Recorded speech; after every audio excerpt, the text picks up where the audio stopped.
बॉलीवुड के सबसे बड़े शोमैन राज कपूर की फिल्मों में जिंदगी का सच पिरोया होता था। सुने दिल वाला,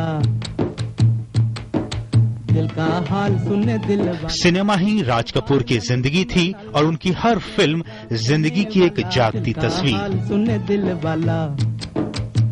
राज कपूर का नाम आते ही भारतीय सिनेमा के एक युग पुरुष की छवि उभर कर सामने आ जाती है, जिन्होंने अभिनय, निर्देशन और निर्माता के तौर पर ऐसी फिल्में दी हैं जिसके बिना हिंदी फिल्मों का इतिहास अधूरा है।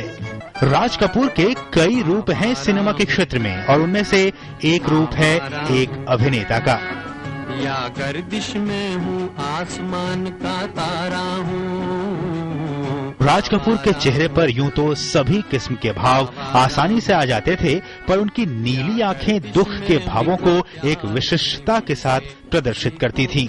आंखों में दुख और चेहरे पर मुस्कान उनका एक खास अंदाज था, जो कि कुछ फिल्मों में पर्दे पर उनके व्यक्तित्व का एक खास आकर्षण बनकर दर्शकों के सामने आया।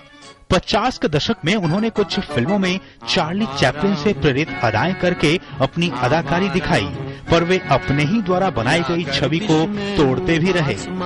एक निर्देशक के तौर पर उनका सौंदर्य के प्रति खासा रुझान था और उन्होंने अपनी बनाई 2 फिल्मों आग और सत्यम शिवम सुंदरम में इसी सौंदर्य और उसके प्रति रुझान को कसौटी पर भी रखा।